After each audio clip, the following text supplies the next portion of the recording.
India నుంచి ఈడికి ఏదో జీవితం బాగుపడుద్ది అని వచ్చాం. మళ్ళీ ఈడికి వచ్చిన ఆ స్వామీజీ గారు నీకు ఆదాయం 2 ఖర్చు 15 అన్నప్పుడే నేను అర్థం చేసుకోవాలి నా జీవితం బొక్కైంది. నేను ఒకటి అనుకుంటే దేవుడు ప్లాన్ చేశాడని.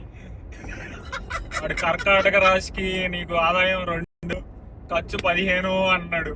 నాకు అప్పుడే ఇంట్రెస్ట్ పోయింది. నాకు అప్పుడే జీవితం మీద ఇంట్రెస్ట్ పోయింది 2026 మీద.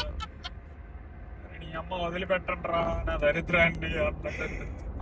అట్లా ఎందుకు అనుకుంటావురా, చెప్పలేము. ఇప్పుడు ఆడ నుంచి ఈడ దాకా వచ్చినావు అంటే టైం పడుతుంది, కానీ ఒక స్టేజ్ తర్వాత ఫేట్ తిరుగుతుంది. ఏం ఫేట్ తిరగడం, నా తల తిరుగుతుంది. తిరుగుతుందిరా అట్లనే.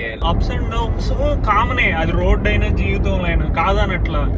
నా పెట్టే డిసీజ్ ఏంటంటే టెన్షన్ తీసుకోవద్దు అనుకున్నా కానీ టెన్షన్ వస్తుంది. అదొక డిసీజ్ ఏమో నాకు అర్థం కావట్లా. బై ద ఎండ్ నీకు ఏం రాసి పెట్టిందో అదే అవుతుంది కదా. కానీ ఇప్పుడు నీకు ఏదైనా కావాలి అని చెప్పి అనిపించింది అనుకో, నువ్వు మొండి ఉండాలా, సిద్ధు కూర్చోవాలా. మనిషికి అన్ని రావు, దేనితో పుట్టడు. అర్థమవుతుందా? నువ్వు మనిషిలాగా నీకు అన్నీ పనిచేస్తున్నాయి. దేవుడు అందరికి ఒకటే మెథడ్ ఇస్తాడు రా. మనం దాన్ని కరెక్ట్ యూటిలైజ్ చేసుకొని నాకు ఇది కావాలని అంటే నువ్వు కావాలని చెప్పి జిద్దుకు కూర్చో, వస్తుంది, ఏదైనా వస్తుంది. కానీ జాబే లైఫ్ కాదురా బి. జాబ్కి మించి కూడా ఇంకేదో సో కెరియర్ గురించి అంత ఆలోచించకు నువ్వు అసలుకి. ఇప్పుడు ఆప్షన్స్ ఎక్కువ ఉన్నాయి అనుకో, క్లారిటీ ఉండదురా. క్లారిటీ ఉంది అనుకో, నీకు ఆప్షన్స్ అవసరం లేదు.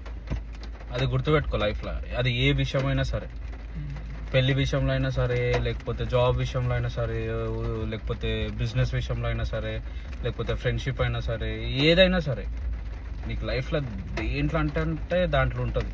కొన్ని రోజులు నువ్వు హ్యాపీగా ఉండు, పక్కనోడిని కష్టపెట్టకు, పక్కనోడు నిన్ను కష్టపెట్టేలా చూసుకో, అంతే, సింపుల్. సరే, ప్రదేశాలు బట్టి మారేస్తాడు అని చెప్పి నువ్వు అనుకుంటున్నావు కదా, దానికి నేను ఎగ్జాంపుల్ చెప్తాను. ఇప్పుడు ఇండియాలో ఉన్నప్పుడు నీది అదే మైండ్ సెట్, ఓకేనా?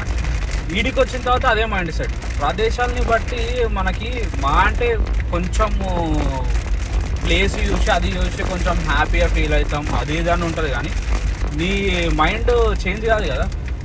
సో అది డైల్యూజన్ అనమాట. ఏంది ప్రదేశాలు మారితే మనుషులు మారుతారు? లేదు, నువ్వు ఉండే మనుషుల్ని బట్టి మైండ్ సెట్ చేంజ్ అవుతుంది.